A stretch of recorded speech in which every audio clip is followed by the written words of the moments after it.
الله معكم أحبائي. آخر التطورات في مالي وما جرى مع قوة فاغنر العسكرية الروسية في هذا البلد التي تساند الجيش المالي. بداية هذه خريطة مالي كما تشاهدون بالملونة.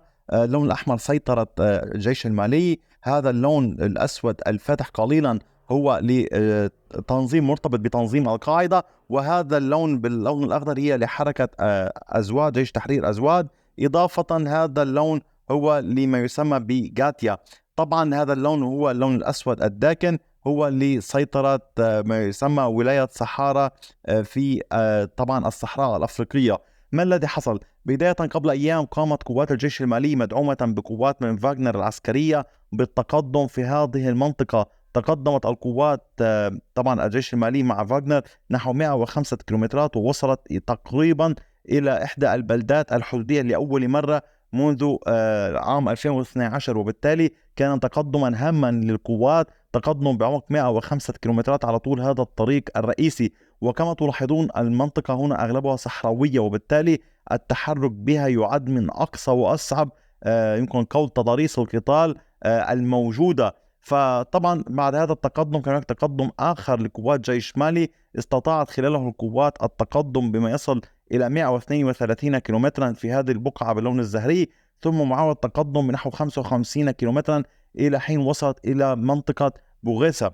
طبعا أيضا توجهت القوة من جيش مالي مع فاغنر من كيدال وصولا إلى هذه المنطقة وسيطرت هنا. ولكن ما الذي حصل؟ الذي حصل أن هناك اشتباكات قوية وقعت خلال محاولة قوة من فاغنر التوجه نحو تنزاوتين بهذه المنطقة على الحدود مع الجزائر. حاولت التوجه، دارت الاشتباكات لمدة 5 أيام من 22 يوليو إلى 27 يوليو. من 22 يوليو إلى 25 يوليو كان هناك العديد من الهجمات، تصدت قوات فاغنر للهجمات أول مرة، ثم لاحقا كان هناك هجمات إضافية للمسلحين الموجودين هنا، هجوم تنسيق مشترك بين جيش أزواد وبين تنظيم القاعدة الموجود في هذه المنطقة. شنوا هجمات على قوات فاغنر، فشلت أول هجوم، ثاني هجوم تم تجميع نحو ما يصل إلى 1000 عنصر، ثم عاودوا الهجوم، أيضا فشل الهجوم الثاني. ولكن مع طبعا يعني قول محاولات متكررة ومستمرة لهذه الأطراف لقتال فاغنر والجيش المالي، قامت طبعا قوات فاغنر باستدعاء مزيد من القوات والتجهيزات إلى هذه المنطقة. تم إرسالها طبعا كي تكون دعما لنتيجة الهجمات المتكررة.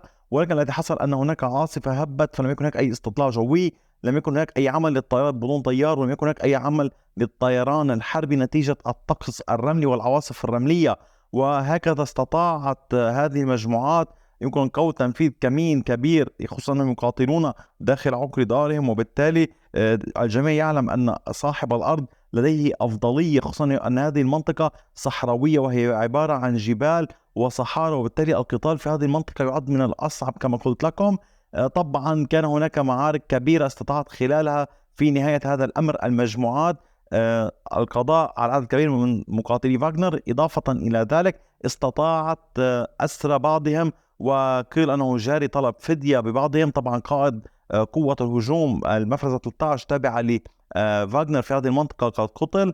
طبعا هناك مع يعني بعض التدابير والإجراءات التي جرى الحديث عنها ولكن لم يتم التأكيد من صحتها حول إرسال مقاتلين من فاغنر مختلف البلدان إلى هذه يعني إلى مالي لتعزيز هذه المنطقة ومحاولة العمل من جديد على هذا الاتجاه. طبعا أحبائي كما تعلمون موضوع فاغنر أثر بشكل كبير. طبعا والأمر الإضافي الآخر هو أنه بعد هذه الهجمات وبعد فشلها وبعد نجاح الجماعات بأعمالهم ضد فاغنر، قامت باستعادة بعض المواقع حيث استطاعت السيطرة على هذه المنطقة مجددا وعادت لسيطرتهم. كذلك خسرت قوات الجيش المالي كامل هذا التقدم الذي حققته في الفترة الماضية، وبالتالي عادت خريطة السيطرة هنا إلى كما كانت عليه منذ أسبوع. لذلك هذا هو الوضع في مالي. أتمنى أن تكونوا في الصورة. طبعا أتمنى أن تنسوا الانضمام إلى قناة التليجرام، سأضع الرابط في أول تعليق. وشكرا لكم دوما على كامل وقتكم الثمين لمتابعة الفيديوهات، وإلى اللقاء بفيديو آخر.